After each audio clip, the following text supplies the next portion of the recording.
Bayangkan men, jika Iran benar-benar menutup Selat Hormuz selama 3 bulan saja, dunia kemungkinan akan mengalami salah satu krisis energi terbesar dalam sejarah modern. Selat ini merupakan jalur laut sempit di antara Iran dan Oman yang menjadi jalur utama distribusi minyak dunia. Hampir seperlima pasokan minyak global melewati jalur ini setiap hari men, sehingga jika jalur tersebut terganggu, dampaknya langsung terasa ke seluruh perekonomian dunia, termasuk Indonesia. Nah, Selat Hormuz bukan sekedar jalur pelayaran biasa, men. Jalur ini menjadi rute utama pengiriman minyak dari negara-negara Teluk seperti Arab Saudi, Irak, Kuwait, Qatar, Uni Emirat Arab, menuju berbagai negara di Asia, Eropa, dan Amerika, men. Nah, jika jalur ini ditutup, jutaan barel minyak setiap hari tidak bisa keluar dari kawasan Timur Tengah. Ketika pasokan minyak dunia tiba-tiba terganggu, pasar global biasanya langsung bereaksi dengan sangat cepat. Harga minyak akan melonjak tajam karena banyak negara yang berebut pasokan energi dari wilayah lain. Ketakutan pasar terhadap krisis energi seringkali membuat harga melonjak jauh lebih cepat dari perkiraan men. Nah, Indonesia termasuk negara yang akan merasakan dampaknya dengan cukup besar tuh. Saat ini, Indonesia sudah bukan lagi negara pengekspor minyak seperti beberapa dekade yang lalu. Justru Indonesia banyak mengimpor minyak untuk memenuhi kebutuhan energi dalam negeri, men. Sebagian impor minyak Indonesia berasal dari kawasan Timur Tengah. Nah, jika Selat Hormuz ditutup, pengiriman minyak dari kawasan tersebut akan terhambat. Hal ini akan membuat pasokan energi yang masuk ke Indonesia berpotensi terganggu. Ketika pasokan minyak terganggu dan harga minyak dunia melonjak, perusahaan energi seperti Pertamina akan menghadapi kesulitan mencari pasokan dengan harga yang stabil. Mereka mungkin harus membeli minyak dari negara yang lebih jauh atau dengan harga yang jauh lebih mahal. Nah, situasi ini akan membuat biaya impor energi nasional meningkat tajam, bro. Pemerintah kemudian harus menghadapi dilema besar antara menaikkan harga BBM atau menambah subsidi yang jauh lebih besar. Masalahnya, kalau misalkan pemerintah memaksakan untuk menaikkan harga BBM, rakyat kecil di bawah, terutama di golongan orang-orang miskin, akan menjadi orang pertama yang mengalami dampaknya ini, men. Jika pemerintah memilih mempertahankan harga BBM dengan subsidi besar, anggaran negara akan terbebani sangat berat. Dana yang seharusnya digunakan untuk membangun bisa tersedot untuk menahan lonjakan harga energi. Tapi sekilas kita berpikir, men, kalau misalkan program MBG saja bisa jalan dengan anggaran ratusan triliun, kenapa subsidi BBM mau dicabut atau misalkan BBM mau dinaikkan harganya? Kenapa tidak MBG saja tuh dihapus? Itu kan program nggak berguna, men, iya kan?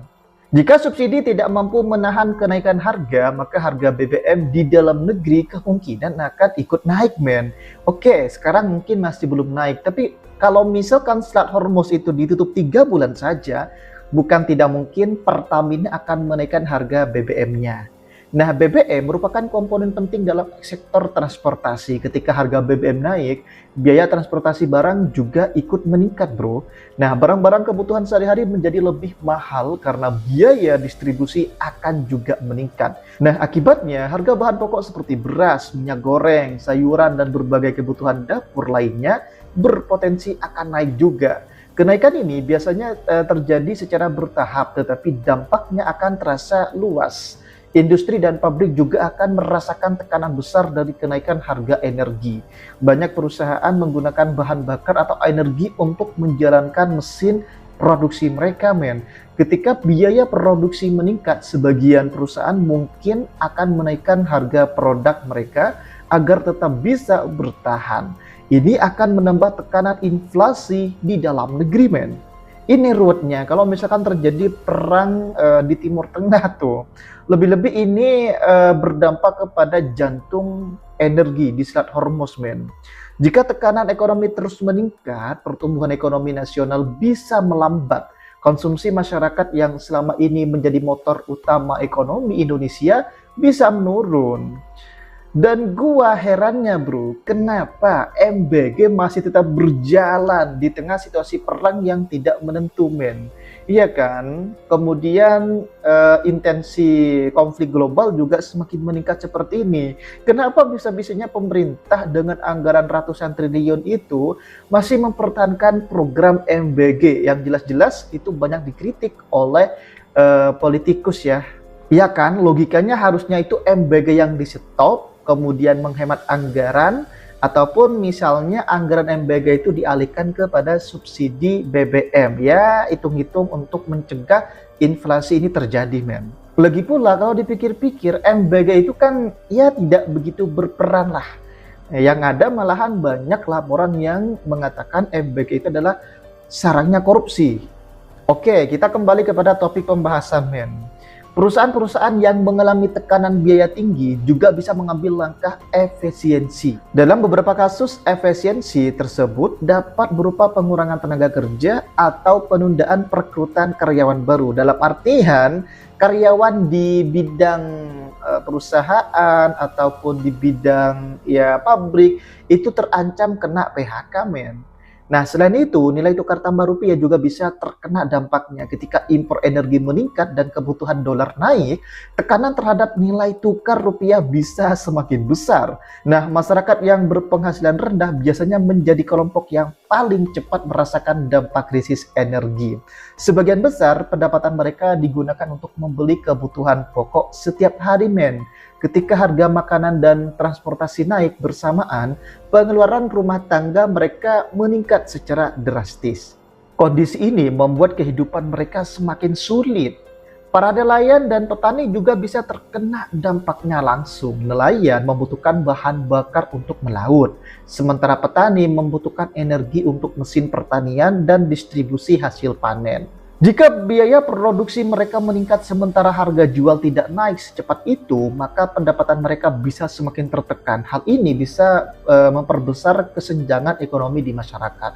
Pada akhirnya, penutupan Selat Hormuz selama 3 bulan saja, men. Andai kata tuh, Iran benar-benar memperpanjang penutupan Selat Hormuz selama 3 bulan. Bukan hanya persoalan konflik geopolitik di Timur Tengah, men, tapi dampaknya bisa menjalar hingga ke dapur masyarakat Indonesia melalui kenaikan harga energi, inflasi bahan pokok, tekanan ekonomi nasional, dan penurunan daya beli masyarakat, terutama bagi kelompok yang paling miskin. Nah, siapkah kalian, men, menghadapi krisis paling buruk dan paling fatal di era modern sekarang yang akan mengancam kehidupan ekonomi kalian di tengah faktor keuangan dan pemasukan tidak stabil? Indonesia meskipun tidak ikut berperang, tapi akan merasakan dampaknya sangat buruk. Apa tanggapan kalian? Coba deh tulis komentarnya.